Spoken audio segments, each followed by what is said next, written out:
ತನ್ನ ಇಬ್ಬರು ಪುಟ್ಟ ಮಕ್ಕಳೊಂದಿಗೆ ದಟ್ಟಾರಣ್ಯದಲ್ಲಿನ ಗುಹೆಯಲ್ಲಿ ಏಕಾಂತವಾಗಿ ವಾಸವಿದ್ದ ಹಿಂದೂ ಧರ್ಮದ ಧಾರ್ಮಿಕತೆಗೆ ಒಲಿದ ರಷ್ಯಾ ಮೂಲದ ಮಹಿಳೆಯೊಬ್ಬಳನ್ನ ರಕ್ಷಿಸಿದ ಘಟನೆ ಕುಮಟಾ ತಾಲೂಕಿನ ಗೋಕರ್ಣದ ರಾಮತೀರ್ಥದ ಅರಣ್ಯದಲ್ಲಿ ನಡೆದಿದೆ.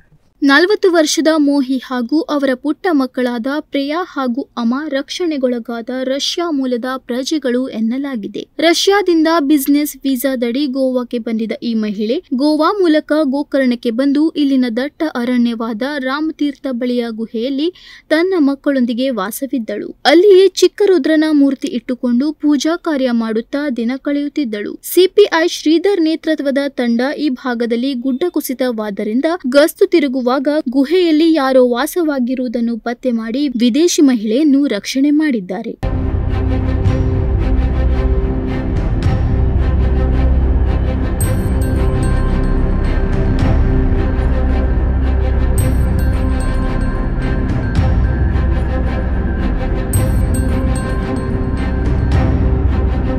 ರಷ್ಯಾದ ಮೋಹಿಗೆ ಆಧ್ಯಾತ್ಮದ ಕಡೆ ಹೆಚ್ಚು ಆಸಕ್ತಿ ಇರುವುದರಿಂದ ಪ್ರಕೃತಿಯಲ್ಲಿ ಇರಬೇಕು ಎಂದು ತನ್ನ ಮಕ್ಕಳೊಂದಿಗೆ ಏಕಾಂಗಿಯಾಗಿ ಗುಹೆ ಸೇರಿದ್ದಳು. ಗುಡ್ಡ ಕುಸಿತವಾಗಿರುವ ರಾಮತೀರ್ಥ ಗುಡ್ಡದ ಗುಹೆಯಲ್ಲಿ ತಮ್ಮ ಪುಟ್ಟ ಮಕ್ಕಳೊಂದಿಗೆ ಕತ್ತಲಲ್ಲೇ ಬದುಕು ಕಳೆಯುತ್ತಿದ್ದಳು. ಎಸ್ಪಿಎಂ ನಾರಾಯಣ್ ಸಲಹೆಯಂತೆ ಆಕೆಗೆ ಸ್ಥಳೀಯ ಎನ್ಜಿಒ ಮೂಲಕ ಆಪ್ತ ಸಮಾಲೋಚನೆ ನಡೆಸಿ ಬೆಂಗಳೂರಿಗೆ ಕಳುಹಿಸಿಕೊಡಲಾಗಿದ್ದು, ರಷ್ಯಾ ರಾಯಭಾರಿ ಕಚೇರಿಯನ್ನು ಸಂಪರ್ಕಿಸಲಾಗಿದ್ದು, ಆಕೆಯನ್ನು ಆಕೆಯ ದೇಶಕ್ಕೆ ಪುನಃ ಕಳಿಸಿಕೊಡಲು ವ್ಯವಸ್ಥೆ ಮಾಡಲಾಗಿದೆ.